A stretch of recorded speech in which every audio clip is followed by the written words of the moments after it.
What? She's one of my favorite characters. You didn't think I missed out on this, did you? When Equestria Daily announced an Applejack Appreciation Day, it gave me a chance to think about her role in the show and how the fandom views her.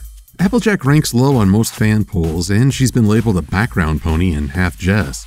Yet I think the show would be weakened if she weren't around, and she doesn't have to be the most prominent pony to have the biggest impact. So join me as we take a look at Applejack and see how she fits into the larger story, right after I finish one more lap around the town.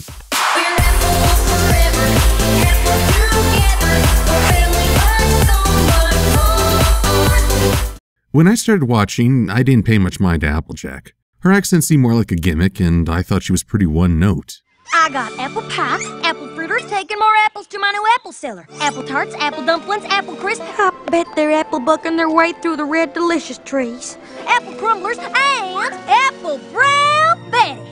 I swear by Celestia's horn extender, I will see Applejack eat a strawberry. Yet as with so many elements on this show, I gained a different appreciation with time. Rather than seeing her as one note, I saw her as one stable pony. Out of all the main six, Applejack is the most mature and even-tempered, and that was true even before the show aired. Yeah, sounds crazy, but hear me out. According to the show's development bible, each of the main six was originally designed to be an updated G1 character. There was an Applejack in G1 as well, and we'll be getting to that. It was great! When I'm good and drunk. Only Applejack's design remained consistent from concept to production, which I take as a sign that the staff understood her role more clearly than any other character. In a cast of eccentrics, Applejack is the stabilizing force. She's the pony on hand to keep the group in check and prevent them from going overboard. Applejack's friends are able to go crazy, be risky, and be bombastic because there's at least one pony who will pull them out of the fire and back into sanity. So what happens when Applejack herself has the problem? It's a rare event and pretty hard to pull off, given that she only seems to have two vices. The first being moments where she is completely unreasonable. I have to say, usually there's no motivation for why. I can accept that every pony was afraid of Sakura at first, yet Applejack's fear was emphasized to make Apple Bloom look more reasonable. And in Some Pony to Watch Over Me, her concerns for Apple Bloom were pushed too far to an extreme. The best way to make Apple Bloom look reasonable is to make her sister bonkers? Not a fan of that idea. The other vice is Applejack's stubbornness, and I do hear other fans when they say this conflict has been overdone. Yet like Fluttershy's, well, shyness, I view this as part of Applejack's character and it can't be overcome in just one episode. It's a gradual process with some regression, so I expect we'll be seeing more cases of her being stubborn in the future. And to be honest, that stubbornness can help the story, especially when she acts against a foil. When I think about episodes where the characters are paired off, I notice a trend. Usually the ponies are only together for a couple of scenes before being separated, or we break away from one odd couple to focus on another. With Applejack, she can sustain an entire episode with another character.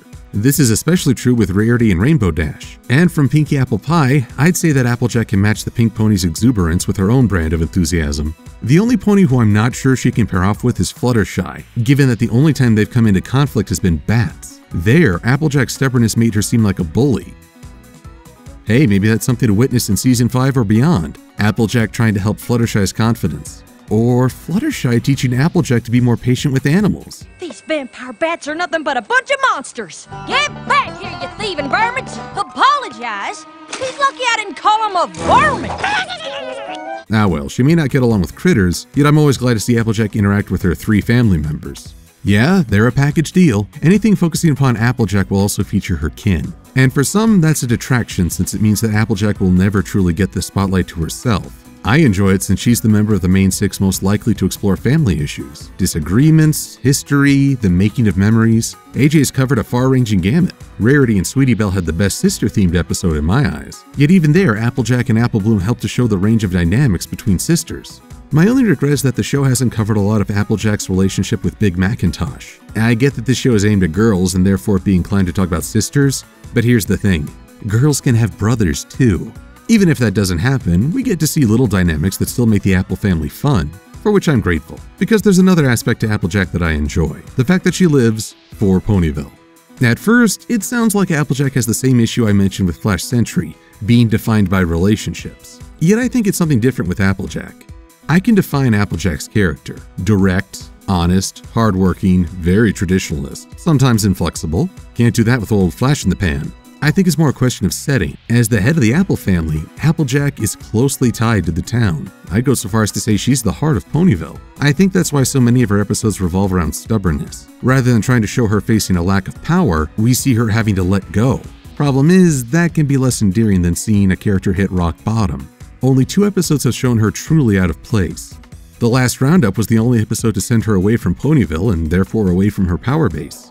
Yet the story unfolded from her friends' perspectives, leaving Applejack a mystery that I figured out in the first 3 minutes. So there wasn't much chance to empathize with her. A better opportunity was Applejack's flashback in the Cutie Mark Chronicles. Favorite Cutie Mark story, by the by. We got to see young Applejack in a situation where she didn't know what to do and had nothing to fall back on until she figured out where she truly belonged. So, to have an episode where Applejack is truly the underdog, pony, she'd need to be away from Ponyville, away from her family, and away from her friends. Yeah, good luck scripting that. Ah well, not every pony has to compete for the central spotlight, and if Applejack had Pinkie Pie's fourth wall senses, I doubt that she'd be in a huff about it either. Yet, I like thinking about Applejack appreciation because it's a parallel to real life. And how I'd like to give a high five to all the hard workers out there. Educators, firefighters, parents, community leaders, the list goes on and on. They don't get parades or much by way of thanks, yet we'd be lost without them. I see Applejack as a representation of a real-life factor, as I do with a lot of good stories. She may not be the standout member, yet how much would this series be diminished if she weren't around? So hail to thee, Applejack, and to all the hard workers out there. You may not get the spotlight as much as you deserve, yet the world wouldn't be the same without you. And to close this out, there is but one song fit enough for this centered, yet silly pony. Who's a silly pony? You're a silly pony. Who is you? Is Applejack. Bumping into gates and knocking over fences. Who is you? Is Applejack. All day long you trot around, looking at the apples on the trees, dreaming all your pony dreams, licking lips so greedily. Who's a silly pony? You're a silly pony. Who is you? Is Applejack. Bumping into gates and knocking over fences. Who is you? Is Applejack. Who's a silly pony? You're a silly pony. Who is you? Is Applejack.